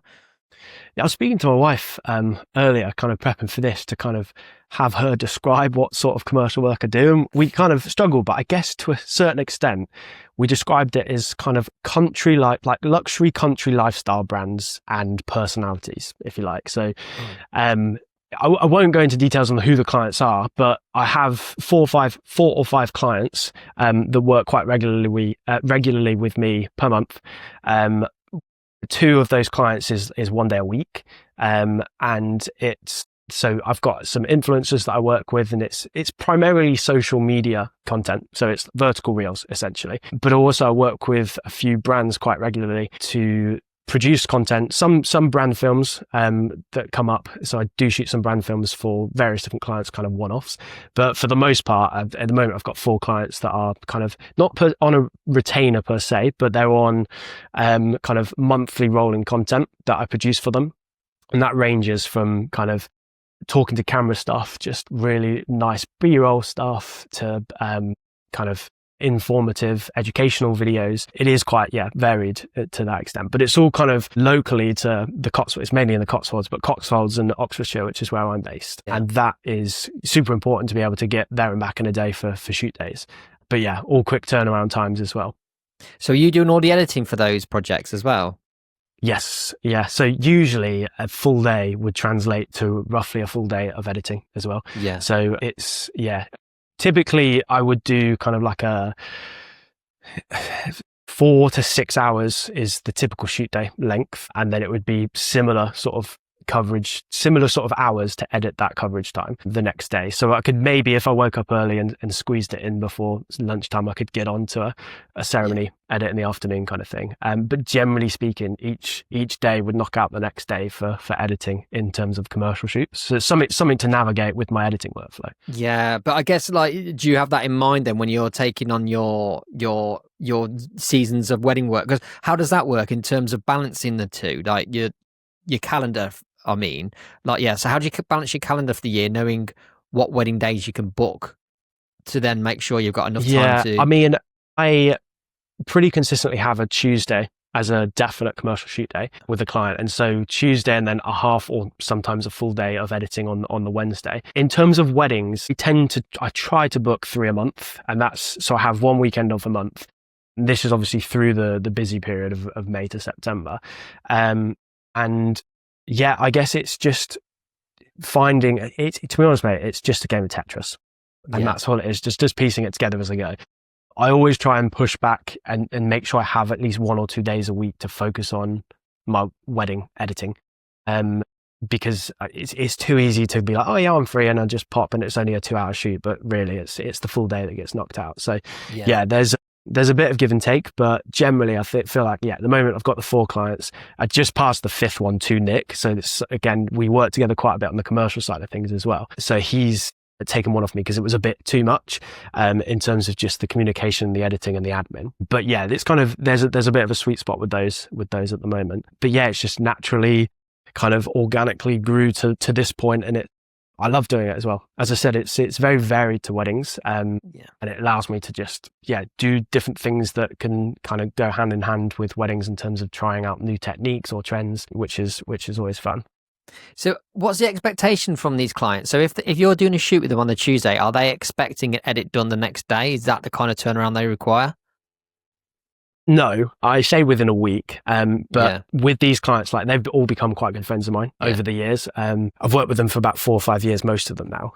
And so a lot of the stuff we shoot is for, in the case of like the influencers, and there's a TV personality as well I work with, it's collaboration. So it's like paid advertisement partnerships with brands, which usually requires approval within a week, but it just allows, it's usually within sort of 48 hours, they'll have the first cut across. And if the brand wants us to amend, we can get that done before the post is scheduled to go live. So there's no official turnaround, but for the sake of not getting in the way of my wedding editing, I like to get it pretty quick out the door as well. Yeah, because that's how I'd want to be. It'd be like, okay, so I want to have a dedicated day just for this project, so I know it's getting done, it's getting turned around. Then I've got space for my weddings then. Exactly. Yeah, it's so easy to fall behind, isn't it, in our line of work with editing. I know. So how did you get this commercial work then? Did you hunt it down? Most of these clients have been kind of word of mouth from people that I know. I mean, one thing has led to the other, and various different clients. I've worked with some, and I'm not working with them as much anymore, and they've recommended me to someone else. So it's honestly, mate, it's just been word of mouth from the area, which is why, I mean, if sometimes post and we'll reshare something, so you could probably guess who the clients are, but I have no idea. It's just been word of mouth, and it's just naturally grown. It's not something I've seeked, but at the same time, I love shooting with them and love the sort of work that we do, and I'm really interested in like the kind of Cotswold countryside. It's where I live, and so the brands that I get to work with, kind of like the target audience, if you like. So it's kind of shooting the stuff that I would want to consume, which is good, and maybe that makes it a little bit easier as well. Yeah, it definitely does, doesn't it? Because I used to be a designer before this, and I used to work for a lot of different kind of people. But whenever I worked on a project that was something I was into, it came so naturally because you knew exactly how to put it out there for people to attract those kind of people. When you have to put yourself in other people's shoes, it's a lot harder, isn't it? So imagine like it's like you are the perfect person for this job because you just create something that you'd want. Yeah, no, you're absolutely right. How did you find like pricing kind of commercial work? Was that a struggle? Because that's what I found whenever I've done commercial stuff. Because let's be honest, as wedding filmmakers, we are well paid for what we do. We are very well paid, but I think kind of like as an hourly rate, I think corporate commercial work, from my experience, it's a lot less, right? Is that have you found a balance where it's similar?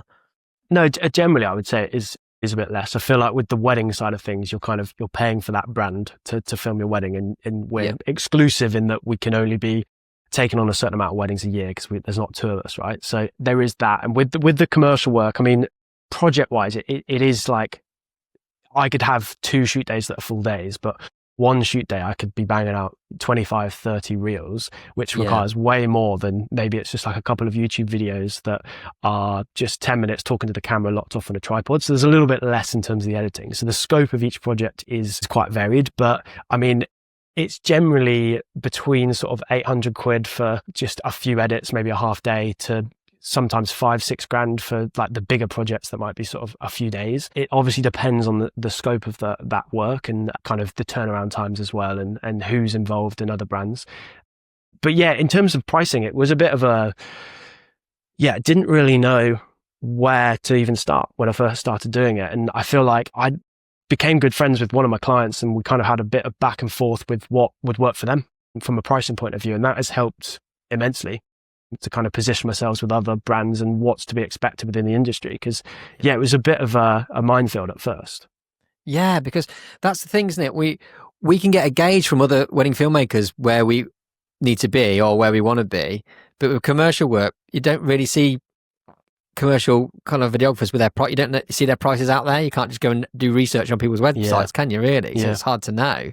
Exactly. But do you charge then? Do you charge like a shoot day and then an edit day, or is it all you look at the whole project as a whole and just kind of calculate it based on what's required?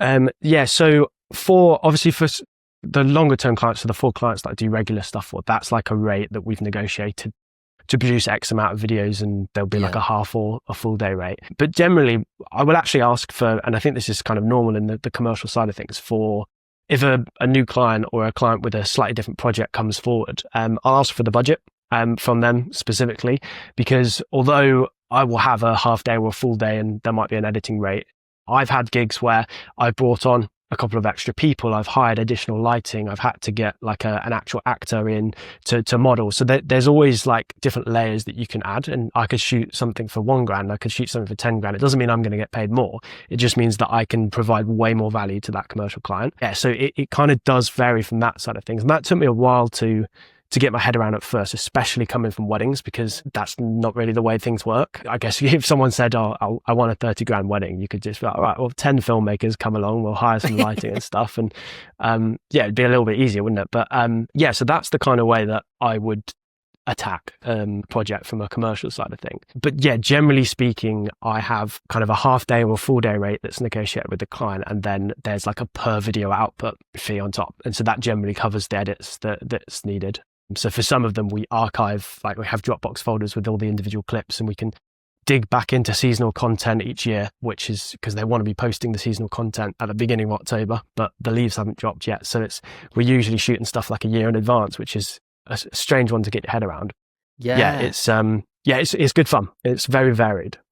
Yeah, I do kind of like the idea. I like the idea of adding an element of structure to this world. Yeah. Where you've got like a baseline of income that you can guarantee almost, like with these commercial clients. But then I guess you can't really guarantee it, can you? Because a wedding is set and it's very unlikely they're going to cancel on you. It does happen. But with commercial work, you could have like your contact at that company could leave. I've had that before. And then you've lost your in, and then someone takes over their role and brings somebody else in. So I guess it isn't quite as secure as...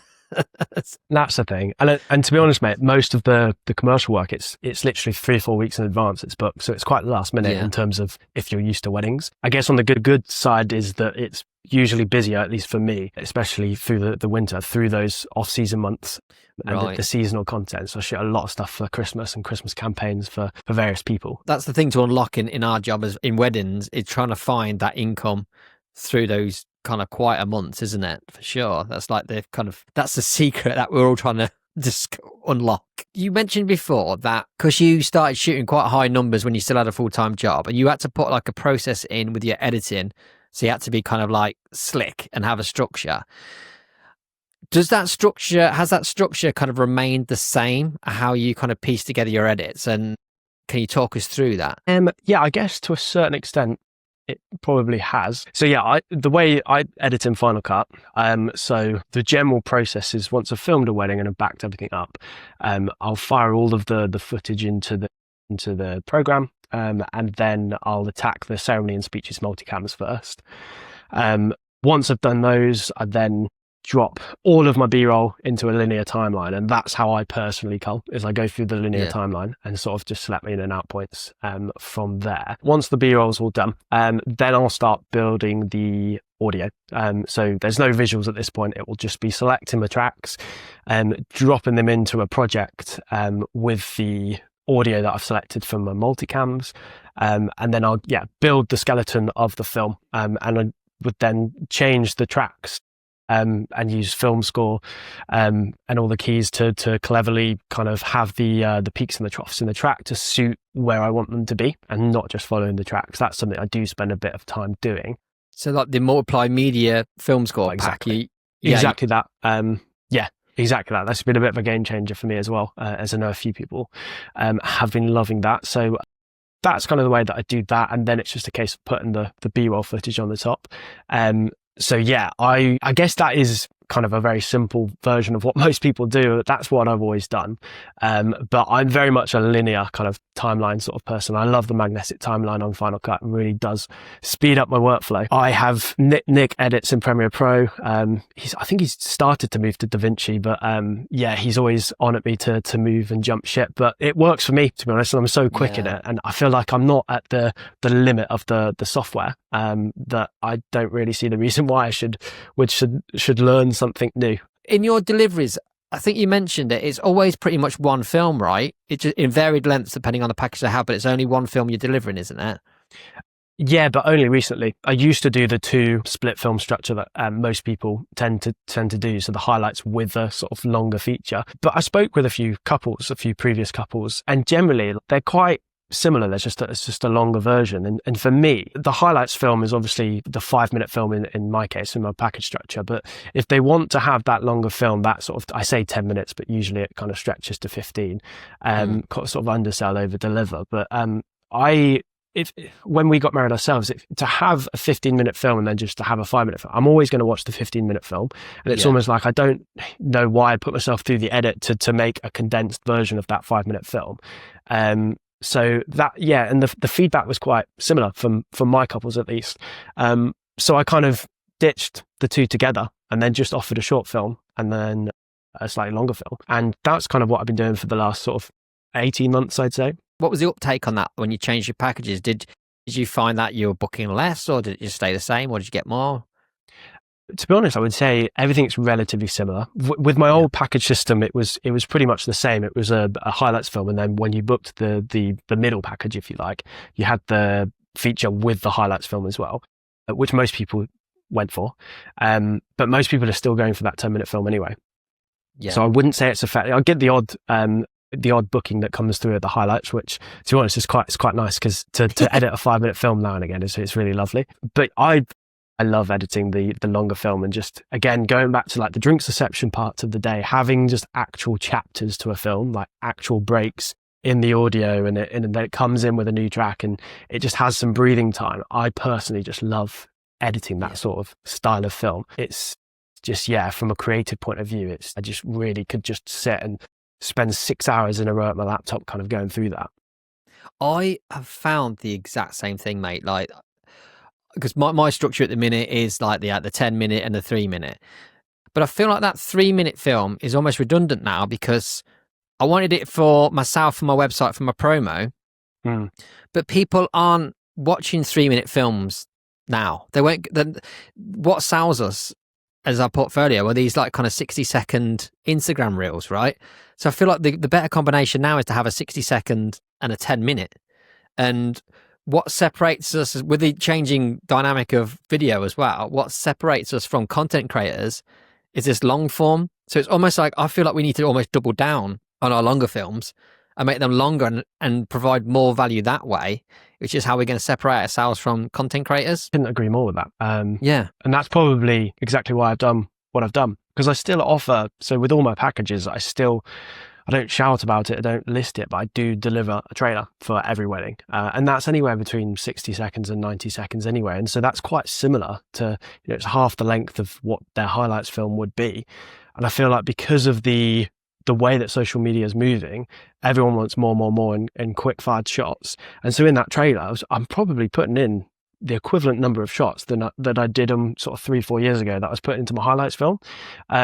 So they're almost, with the trailer, getting that highlights film anyway. So they may as well have that longer form that's got the breathing time, that's got the chapters that we talked about. Because I agree with you. It's the one thing that makes us stand apart from the social media, and it's going to hopefully stand the test of time and allow people to, on their anniversaries, just really sit back and have an enjoyable watching experience. Because no one is going to say, as the years go by, do you know what? I wish we had a shorter film. Are they? They're only ever going to say, I wish this was longer. I wish we had more. If you are still delivering your wedding films on a USB or struggling to find a sleek, professional way to showcase your work, it's time to upgrade your delivery experience with VidFlow, the ultimate online gallery for wedding filmmakers. With VidFlow, your couples can watch their wedding films in stunning quality on any device, including their TV, making it easier than ever for them to relive their best day with family and friends. Plus, with custom branding, easy downloads and cloud backup, you get a premium, hassle-free delivery solution that makes you look as professional as your films deserve. I've been using VidFlow for the last year, and my couples have been amazed by its slick interface, especially on their TV. It's like having their very own Netflix of their wedding films. You only pay for what you need, and each of my 4K galleries only cost me about £15, and they stay online for 10 years, so it's a complete no-brainer. Join thousands of filmmakers who have already made the switch, and try VidFlow for free by using the link in the description. Take your film delivery to the next level. Now let's get back to the episode. When you said you select your music and you drop it in, how do you choose your music? Like, I know you're using like the film score pack from Multiply Media to elevate and bring elements into songs to kind of like create builds, maybe crescendos or drops and things like that in your songs. But how do you pick those tracks, and how many are you looking for in your normal package, like in your normal film delivery? Yeah, so it's never really the same.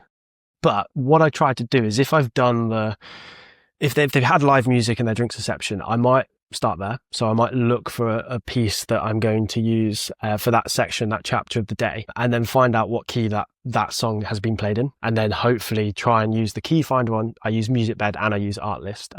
Reason being is obviously I do a lot of commercial work, so I need the Artlist license for that and then the wedding license for Musicbed. But so I kind of then have a look based on the key from that particular section of the day. But it's for me, as cheesy as this is, it's all about the feeling of that song anyway. When usually I've got my B-roll selected or culled down at this point, if you like. So I'll just run tracks through and then have the visuals skim through and just see if it matches the vibe of the day and how it makes me feel. And that's generally how I choose it. But I do try to make sure everything's coherent with a similar key, same key, or like a what's the word I'm looking for? Complementary. That's the one. Well done, mate. They just marry up together quite nicely. But again, I'm not afraid to break up tracks with film score. Sound pack, especially the volume 2, because it's a bit longer. So you can almost, I think even one film, I built it up to 5 minutes at the start with no audio tracks whatsoever. I needed to keep it going, and that actually just worked quite nicely. So then I just introduced the track during the ceremony.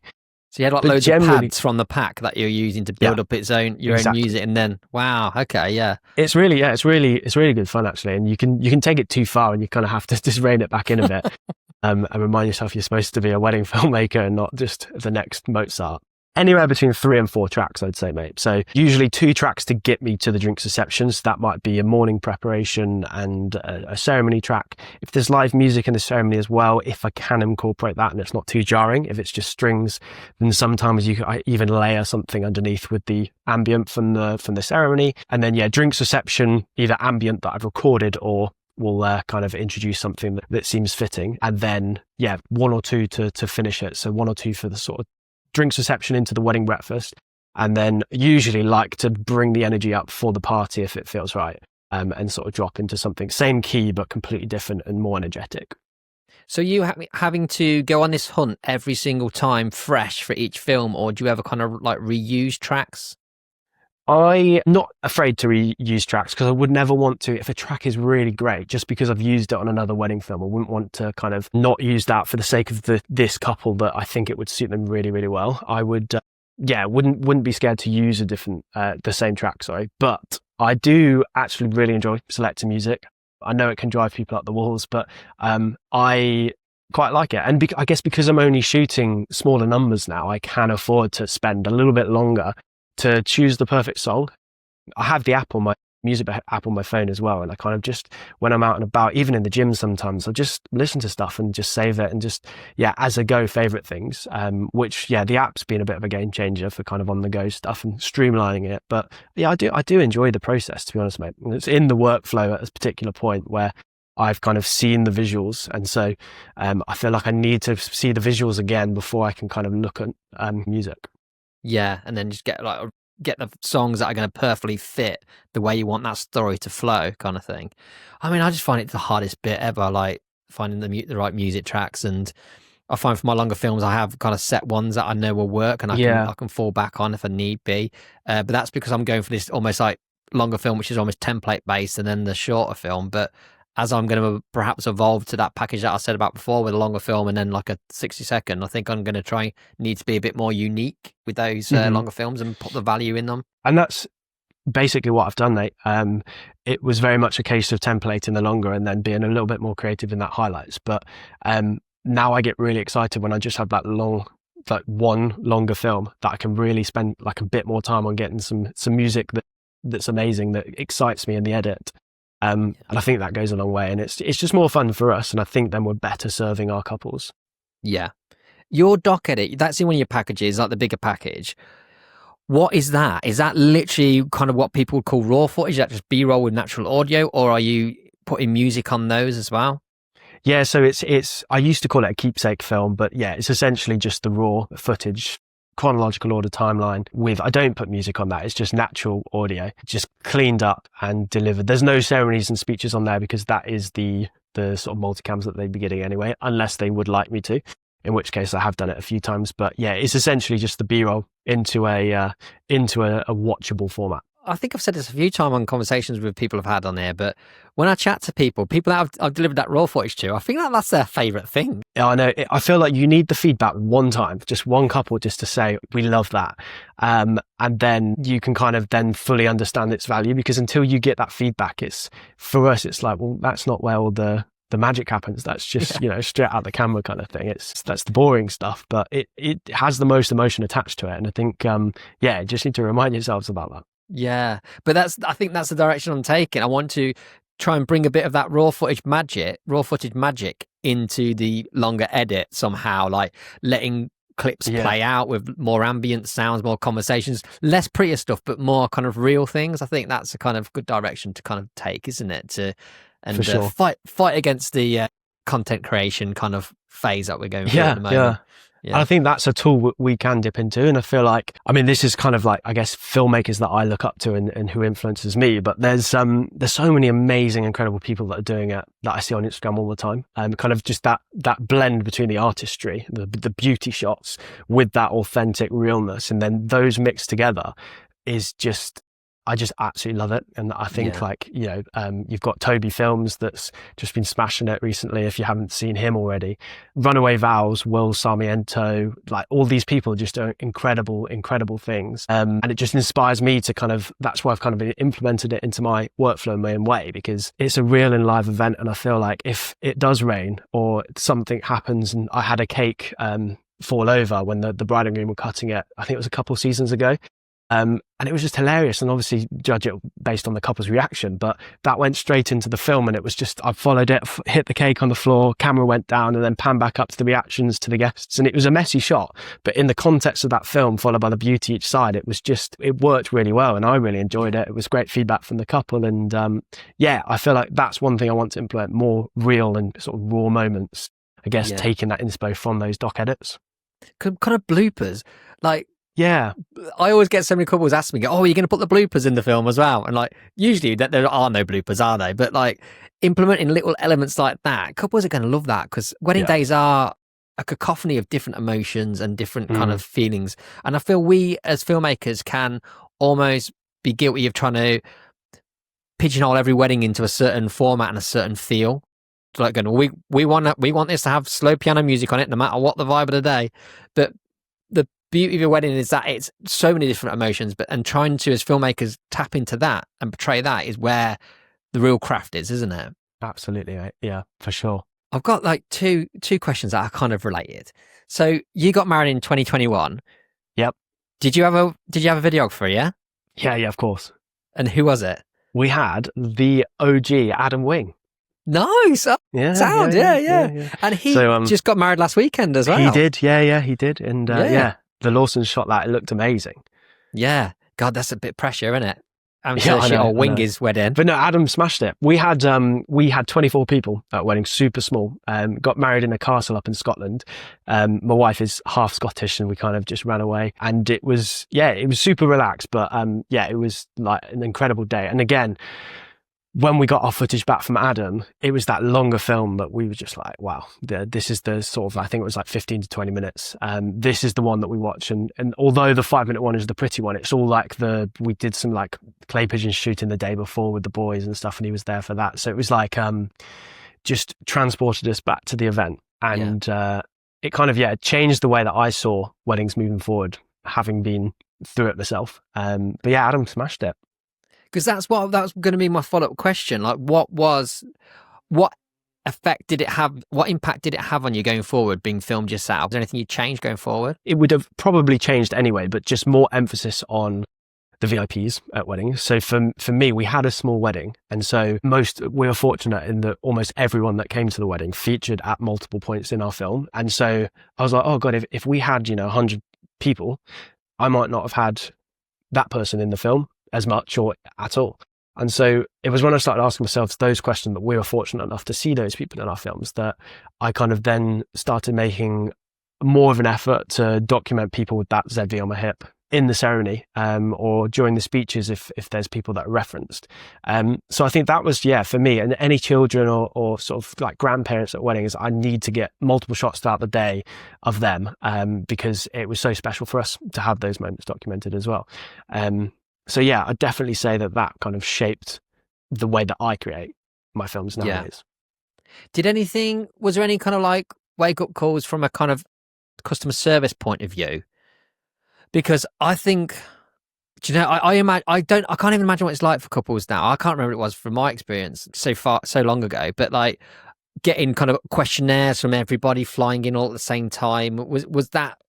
Was anything, has you changed anything in your kind of like workflow, or have you kept it pretty much the same? That was an interesting one, because we were a postponement wedding anyway. So we were originally 2020, and so the admin and the correspondence with Adam and our photographer was a bit unique at that time anyway. But I mean, I didn't actually start a CRM system until I think it was during the second lockdown anyway, when I had a bit more time. And so it wasn't until that point, when I was kind of halfway through the planning, that I put in processes of follow-up emails after the wedding for Google reviews and just touch points throughout the process, but not too many. Because again, like you just said, it's quite overwhelming when you've got multiple questionnaires coming in 6 weeks before the wedding, and you need to fill them all out, and they're all saying the same thing. But yeah, so I guess to a certain extent, but I mean, I've tried to streamline the process to get everything I need, but without being too overbearing to my clients anyway. And so, yeah, I've kind of found a happy balance at the moment. But yeah, CRM system kind of revolutionized that for me at the time. Which one are you using? Dubsado. Right. Okay. Yeah. Because that's not specific to our industry, is it? That's like a kind of... No, I think it's got more bells and whistles than we need. For me, it's my businesses, my commercial and my weddings run in, so I can label them completely differently and have the two brands in there, which is quite nice. But yeah, I think it's definitely got more features than I know how to use. But it was a friend of mine, Chloe Ely, that was on it at the time, and she kind of helped me with the setup and transferred me over during that lockdown period. Yeah, so that's what I'm on at the moment. I worked with Chloe recently. Lovely gal. Did you? Really nice. Yeah, brilliant. She's lovely. Yeah. Yeah, I really enjoyed working with her. Like mega. To be fair, I've had that like a lot this year. Like some people that I haven't worked with before, and they've all been just outstanding. And didn't it make the day so much better? Like when somebody can really bounce off and have a good laugh with. And I know. And if you've worked with them before, it's like you just don't get that sort of pre-wedding nerves driving to the wedding. It's just like, you're with your mate, and you know what to be expected from them, and you can just have a good time. Do your job, makes everything a lot bit easier, and way more fun. It's like having a safe pair of ears. So if the day's not quite going right, you can almost like check in with them and like safely go, is this a bit weird? And then you get that confirmation off them. Yeah, it's not just you. No, it's not just you. And if it's something I don't know, I'm always scared to say that in case they're like, no, you're on about. And then they grass you up. Yeah, no, it's fine actually. It's actually really nice. Yeah, what you want about it, weirdo. But the other question, which is going to follow on from that, from who was your wedding filmmaker at this current moment? Who is your favourite wedding filmmaker? Do you have one? Oh mate, I don't have one. I was thinking about this before the pod. I would struggle to say one person, because I feel like I like aspects from quite a few different people. Probably I could probably name 10, 15 off the back of this, just because I can't think of them right now. But I mentioned Toby Films from the kind of the blend of that artistry with the authentic shots, plus two films as well, as I'm sure everyone's been seeing online recently. They've been smashing it in terms of that sort of style, which is great, because I very much like to take things like that and get inspired from things like that and implement it in my work in my own way. But yeah, I mean, otherwise, Runaway Vows, like Jake and Nate are smashing it. Really big fan of their work. Nick Ricks as well. Obviously, I work with him, but he is inspiring to me. And from a creative point of view, we kind of help each other grow. And he's fantastic at things that I need to improve on. And hopefully I can help him in the same way. So that's quite nice from a collaboration point of view. We're always sort of like, we share edits, like things like color grading, things like that. We kind of just go back and forth and build together. So that's, kind of that side of things. But yeah, there's probably a few others that I've missed there, but I guess mainly from the filmmaking point of view, people outside of the UK inspire me more, but I think that's from the sort of destination weddings that they shoot, maybe, perhaps. I don't know. I've never really thought about that. I need to take back, there was a question that I missed off that I really wanted to know. Like, on your edits, what's the kind of timeline of your edits from start to finish, like a full delivery? So in terms of edit time, like full days, 2 to 3 days, I would say more often than not, it'll be 3 days because most people are booking that longer film. But yeah, that's 3 full days, I would say. So it's kind of, I'd say a day for kind of the multicams and culling the footage, lightly culling, because I do 2 rounds of culling as well. So I cull it lightly just to trim the fat off. And then I do quite an intense cull once I know the length of the film based on the audio and the narrative. I would then cull again, refresh my mind the day after and then spend the 3rd day kind of going back through it, finishing it off, grading and tweaking audio. So yeah, it's usually it's quite consistently 3 days. If it's just really yeah, I mean, I guess that comes from me doing the numbers a few years ago and kind of getting quick.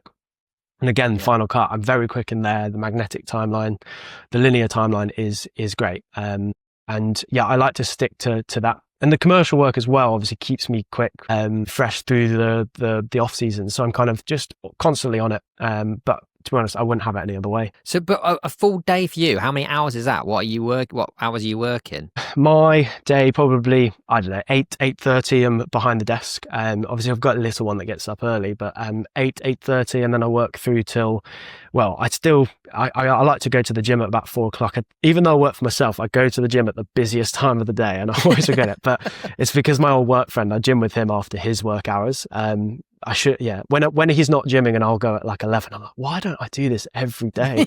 I'm just not waiting for any machine. It takes me like double the length of time. But yeah, usually gym around 4 p.m. And that kind of concludes. I sometimes work into the evenings if I've got deadlines and coaching or some commercial bits that I've got a tighter turnaround. But yeah, that's generally my day. So it's not too long. It's flexible. I've made it work around my lifestyle. And yeah, it's kind of, like I said, it's flexible that I can change it. Work a few more hours in the summer and then take the odd day off in the winter months as well. That's amazing, because I was expecting when you said 3 days that you were smashing some really long shifts, but that's a really reasonable like setup, isn't it, for each day? It's not too bad. It's like really, it's very flexible, and I feel like that's what we've kind of uncovered from chatting to you is that you've got a real good a balance, and but not by accident. I feel like it's all been planned, that every part of your business has been planned around having a good lifestyle to work-life balance mix. Yeah, pretty much, mate. And I think obviously that's intentional, but it's taken a while to get there. And I've gone through the trenches, because when I was shooting all the weddings and working full time, you have to adapt and you have to overcome. And then you don't really know what your limits are until you reach them. And I know some people do way more than 45, 50 weddings, but where I'm at now, it's very much kind of my job is working around the lifestyle that I want to live at home. And I wouldn't have it any other way. Let's do the final question, mate. I don't know if you listen to the podcast, this is one that I ask everybody. Oh, I have, yeah, of course. Yeah, so you know it, but I'm going to say it anyway. What were the biggest light bulb moments in your career so far when something suddenly made sense and helped you progress or find a path you wanted to take? So I was thinking about this and what angle I could take, because I feel like we briefly touched on when I was married myself and my kind of perception on capturing VIPs. And I feel like that was one important thing. But I actually think, because we've spoken about that, maybe I'll go down the route of sort of touching on collaboration in the industry again. So for me, I don't think I had a second shooter until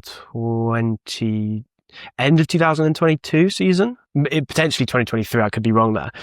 So I did a big chunk of time from 2016 to that point. And I had Nick was coincidentally the first person I had second shoot for me. And since then, like just being in groups with other videographer friends of mine, just for keeping company for socials, having a pool of second shooters that I can call in on, and also second shoot for other people, which I've done quite a few times. It's just, yeah, collaboration over competition. It's completely revolutionized, and I think kind of just propelled my business, not just from a technical point of view, but also from like a referral point of view and kind of inquiries, networking. I think that would be my light bulb moment. It's and to carry on and not saying no to things and just saying yes to opportunities meeting up with people, shooting for people. I love to learn something new every wedding I go to, even if it's not the photographer or the videographer that I might be with. Just learning stuff, being a sponge, is something I always strive to do. It feels like that's been a big element of your business success, is getting out there, just getting out there, whatever it is. Like you said, in the early days, you went out there, you did those style shoots, which is perhaps something that some people would turn their nose up at. The ego gets in the way a little bit, but just getting out there and shooting, it's putting yourself in front of people, and also just getting a chance to shoot as well, right? It's growth. Absolutely, mate. And I think that's probably absolutely true. I just shot as much as I could, and stuff for free. Obviously, the starred shoots, you don't get paid for those, but I was always kind of brought up on the basis that if you're going to do a piece of work for free, it better be the best piece of work you've ever done, or else there's no point in doing it, right? So that's definitely an ethos that I would adopt and encourage people to adopt.